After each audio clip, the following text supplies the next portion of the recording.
चौकी या तख्ते या पत्थर वगैरह पर गुस्ल करे तो पाँव भी धो ले। इसका मतलब क्या है? असल में पहले क्या होता था कि पहले जहाँ गुस्ल वगैरह हम्माम बने होते थे तो पानी जमा होता था, तो पानी जो जमा होता है वो हमारा इस्तेमाल किया हुआ पानी है, और वजू में पाँव इस्तेमाल किए हुए पानी से धुला जाएगा या साफ शफाफ पानी जो इस्तेमाल ना हो उससे धुला जाएगा, है ना?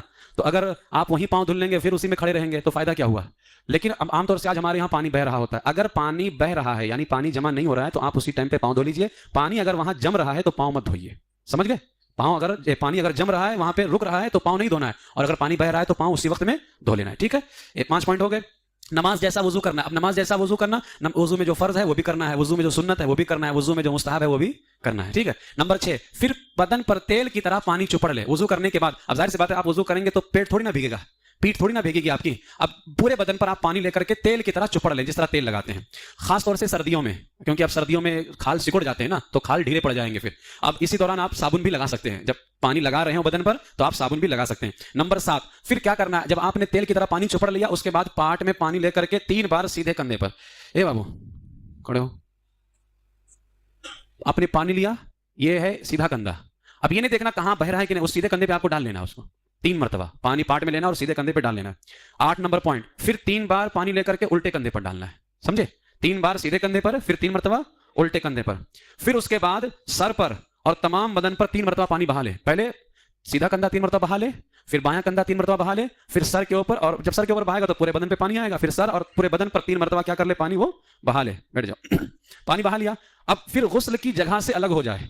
अगर वजू करने में पाँव नहीं धोया था तो अब धो ले, लेकिन अगर धो चुका था तो धोने की जरूरत नहीं, वहां से अलग हो जाए। नंबर 11, नहाने में किबला रुख ना हो, किबला की तरफ नहाने में मुंह ना करे, इस वजह से कि पता नहीं किस हालत में हो, ठीक है? और किबला की तरफ मुंह बरहाना हालत में नहीं कर सकते हैं। अगर कुछ पहना है, सत्र है छुपा हुआ, तो करने में कोई हर्ज नहीं है, ठीक है? हाँ, तो नहाने में किबला रुख ना हो। नंबर 12 पॉइंट, तमाम बदन पर हाथ फेरे। अब जब पानी वो डालेगा तमाम बदन पर हाथ फेरेगा तो जो तीसरा फर्ज है गुस्ल के अंदर उस पर अमल हो जाएगा, तमाम बदन पर हाथ फेरे। नंबर 13, और मले, फेरेगा मलेगा तो खुद ही जो है वो तमाम बदन पर पानी पहुंच जाएगा। नंबर 14, ऐसी जगह नहाए जहां किसी की नजर ना पड़े। अगर ये मुमकिन ना हो यानी ऐसी जगह मैसर ना हो तो मर्द क्या करे? अपना सत्र नाफ से लेकर के दोनों घुटनों को लेकर मोटे कपड़े से छुपा ले। मोटा कपड़ा ना हो अगर किसी के पास तो जरूरत के हिसाब से 2 या 3 कपड़े लपेट ले, क्योंकि बारीक कपड़ा होगा तो पानी से बदन पर वो कपड़ा चिपक जाएगा और फिर माज अल्लाह जो है घुटना वगैरह उसकी रंगत जाहिर होगी। पहले तो वो क्या करे? ऐसी जगह नहाए जहां कोई देख ना रहा हो। अगर ऐसी जगह उसको मैसर ना हो तो कोई मोटा कपड़ा लपेट ले। अगर मोटा कपड़ा उसको मैसर ना हो तो 2-3 कपड़े लपेट ले, ताकि नाफ से लेकर के घुटने तक, घुटना शामिल है सत्र के अंदर, यानी जो छुपाना फर्ज है मर्द के लिए वो नाफ शामिल नहीं है, नाफ के नीचे से घुटने के नीचे तक नाफ शामिल नहीं, घुटना शामिल है, ठीक है? तो इतने हिस्से को वो क्या करे? छुपा ले, ताकि उसकी रंगत जाहिर ना। औरतों को तो और भी ज्यादा एहतियात की जरूरत है, ठीक है? नंबर 15,